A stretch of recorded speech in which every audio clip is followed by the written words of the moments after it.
And then going into the championship round, we were given something spectacular, at least for the most part of the game.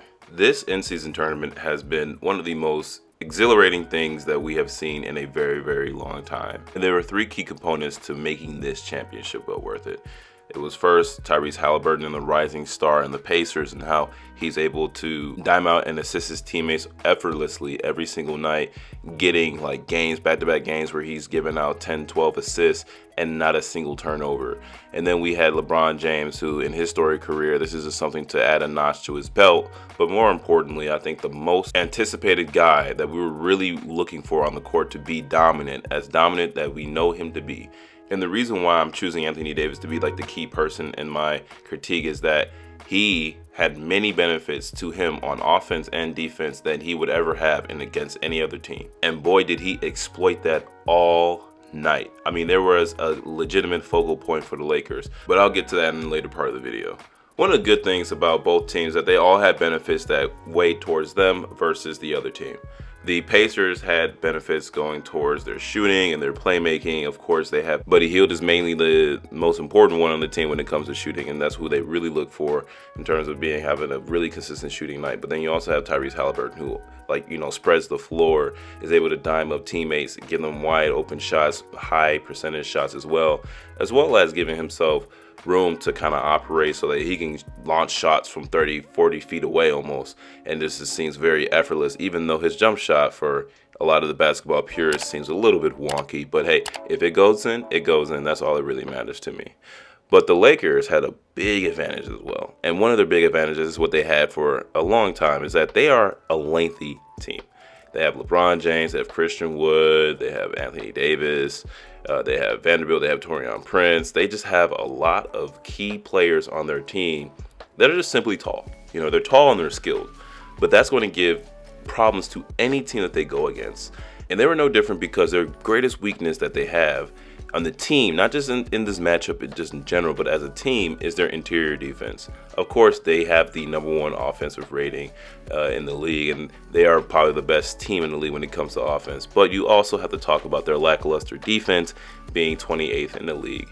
And that is something that is just, it has to be one of those things that they work on throughout the season to get it at least around just average, league average. But right now, and what the Lakers saw is that they could exploit that very easily. And the one thing that they knew that they could exploit is their interior defense.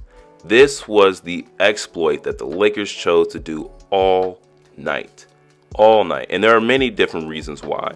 Of course, the Lakers have a really good pick and roll with D'Lo and Anthony Davis, but also Austin Reeves and Anthony Davis, and how Anthony Davis was pretty much fed all night due to that. But also the fact that the Lakers also have some pretty good shooters on their team. Not the knockdown shooters, but the league average shooters where you really can't leave them alone. And so it's going to be difficult for them to actually play help. And so a lot of the defense for the interior is placed only on one person. And God forbid he leaves the game to get a couple minutes of break. But that's on Miles Turner. And as we saw, Miles Turner had a really, really tough night. Of course, he had his little shining moments here and there, but to be the focal point, to be the anchor for your defense is a lot of work and a lot of stress that's being put onto you. And we saw that it was a lot because he went into foul trouble quite easily. And that is simply because when you are having a team relentlessly go into the paint and get whatever they want, you're going to have to take some risks, especially if you are the anchor, the defensive anchor for that team. It's not like the Minnesota Timberwolves where they have, Karl-Anthony Towns, who's an able shot blocker whenever he wants to. But then you also have Rudy Gobert, whose sole focus is to be the interior anchor. But you also have many other strengths to your advantage as well, but that the Pacers just simply do not have. And maybe that's something that they can get in the middle of the season, whether or not they can get it off a trade, or they can get it maybe in an off season, because maybe this is not their year to be the ones that go make a deep playoff push, but we'll see. But right now we are looking at, AD being a stretch big, so that makes it even more difficult for, Miles Turner to defend the paint. You have shooters all around, and then you just have a difficult assignment for Miles Turner to be the person that's coming from the three-point line or far outside of the paint to make an actual stop on the inside of the paint. And then you also have the difficulties of stopping the pick and roll, which they did not do at all. But even with all those weaknesses, the game was relatively close. I mean, the game was just simply a heavyweight match where the Lakers quickly got to like a 5 or 7 point lead, and they stuck with that lead, but they were consistently scoring. The Lakers was consistently scoring, and so you would expect that, okay, the Lakers aren't really getting stopped on defense or getting everything that they want, but also the Pacers are kind of like keeping up as well. I think the highest lead ever was until like the very last couple minutes was like around like 11, and that happened in the third quarter. But, for, first, second, and third quarter, even into the fourth quarter, halfway into the fourth quarter, it was like a 5-point game, 6-point game for the whole game. And so everything felt in reach for the Pacers. But we all needed to see that one thing that they could not do, and that is make consistent stops on defense. Because, oh boy, Anthony Davis and LeBron James played bully ball all night. They said, give me the ball and move out the way. And if they couldn't get their shots going, they had Austin Reeves to make a wonderful, he just attacking the paint, hitting his floaters left and right. And then you also have D'Angelo Russell, who's doing his job not only on the perimeter on defense, but also getting teammates involved on offense. And that's just something I just really wanted to point out too. The Lakers only shot 2 threes. They only made 2 threes the whole game. The whole game. They only made 2 threes. And so playing the paint was a huge focal point. They did not even care about threes. I think they shot like 2 of 13 from threes, which is not going to be great, especially when you need threes to make an actual comeback. But right now, if they can't stop your paint presence, then there's really nothing the other team can do, especially if you're stopping them on the other end. Now, I know a lot of people will look at the stat line and say, okay, maybe the Pacers shot themselves out the foot. But honestly, a lot of the Pacers' shots were actually pretty good quality shots that they just simply could not get down. And so many people will look at that and say, okay, maybe, they just shot themselves out the game. But not really if you're able to get actually good quality looks.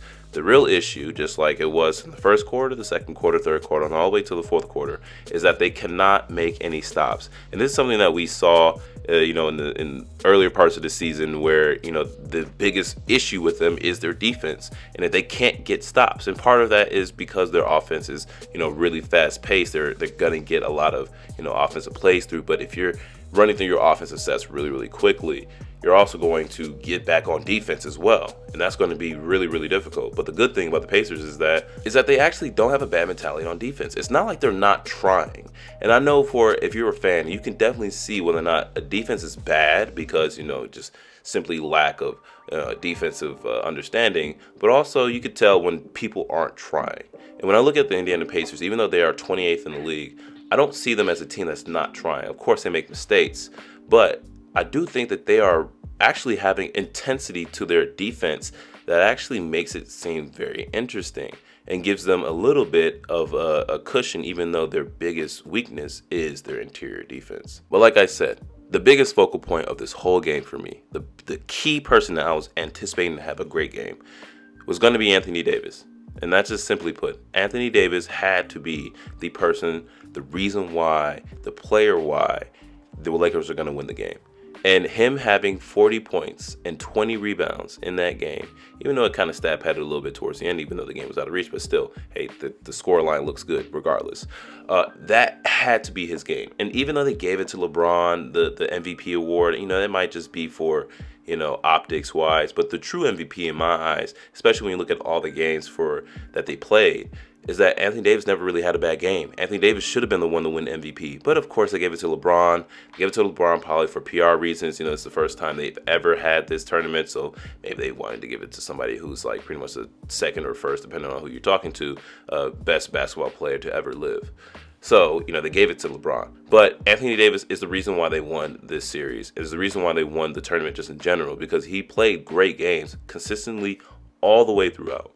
And having the final game, not the finals, but, the final game of the tournament to be a make or break and to show that, hey, once I'm on the court, I'm actually active, right? I can make stops on defense, but I'm also an active participant, an active role on offense. That's really a beauty to see because he dominated that game.